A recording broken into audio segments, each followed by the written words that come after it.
Let me ask you something. How many times this week has your internet cut off right in the middle of doing something important? Maybe you just wanted to watch one video in peace and your data just finished. Internet in Nigeria is one of the biggest frustrations for somebody trying to learn, work, or build something online. First part, there are so many options out there: MTN, Glo, 9 Mobile, StarlinK, and nobody is giving you a straight, honest answer about which one is worth your money. That's what this video is for. I tested and researched every major internet provider in Nigeria in 2026. The cost, the speed, the reliability, the wahala. And I'm going to break it all down for you so you can make the right decision based on your situation. Stay with me because by the end of this video, you will know what to buy. Before we get into the options, let's be honest with the situation we're working with. Nigeria is one of Africa's largest internet users with over 150 million users. But our average internet speed and reliability still lags behind what it should be for a country this large and ambitious. The main reasons: infrastructure gaps, high cost of data, power problems, and the fact that most of our connectivity is still driven by mobile networks instead of fixed broadbands.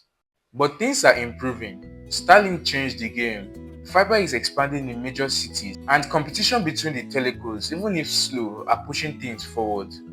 So here's what we're going to cover today: MTN, Airtel, Glo, 9 Mobile, Starlink, and fiber options like SpectraNet, IPNX, and Smile.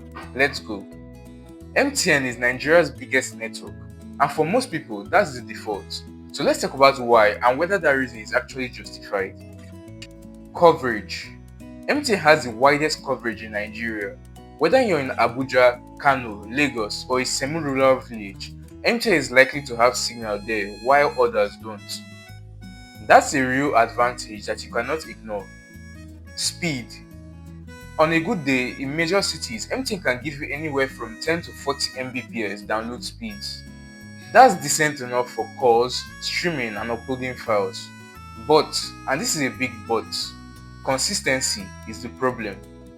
That speed can drop anywhere from 2 to 5 Mbps during peak hours, and that's basically frustrating for anyone trying to do something serious.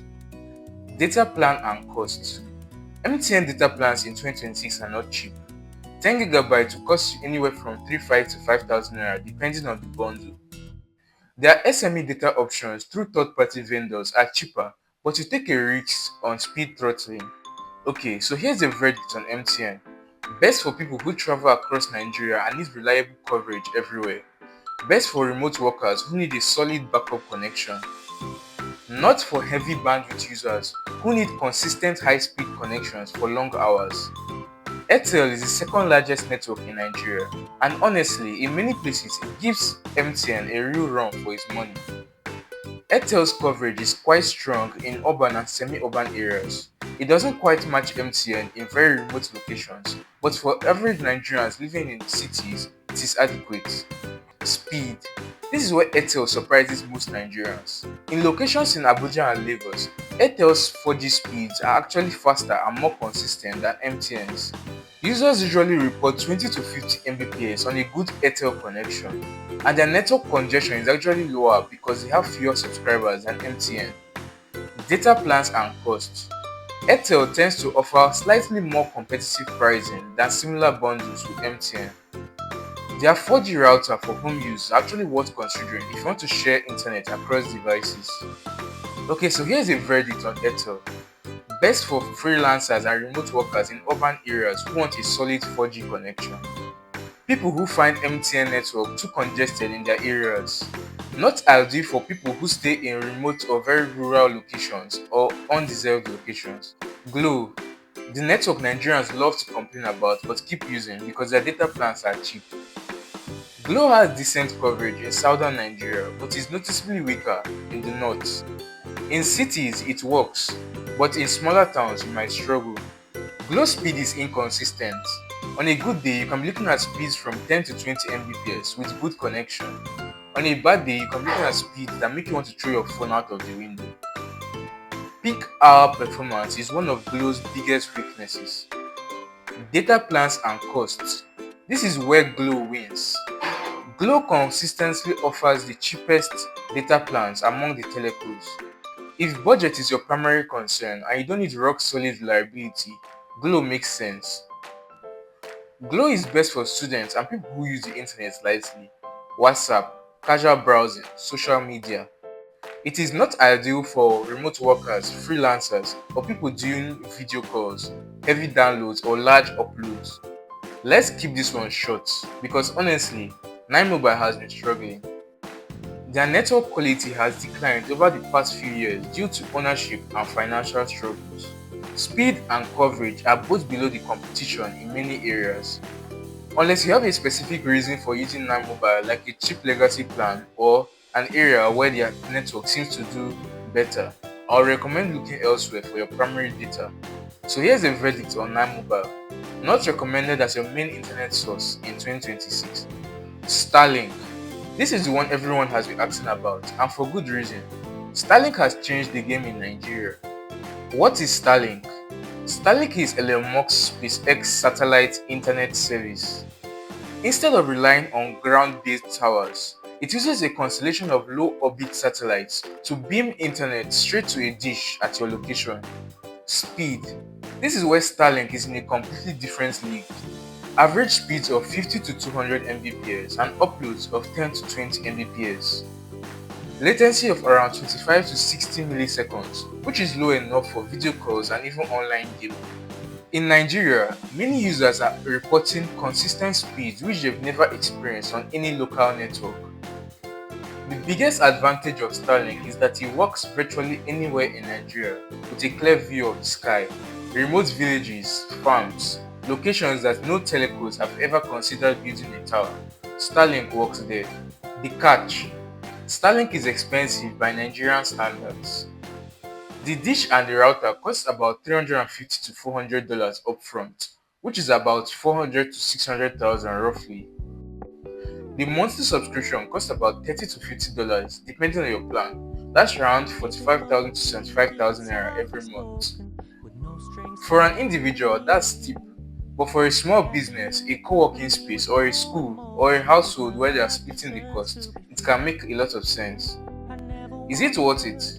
If you're a remote worker that is earning in dollars, or a content creator that uploads regularly, or a business that cannot afford downtime, yes, it is worth it. The productivity gains alone can justify the costs.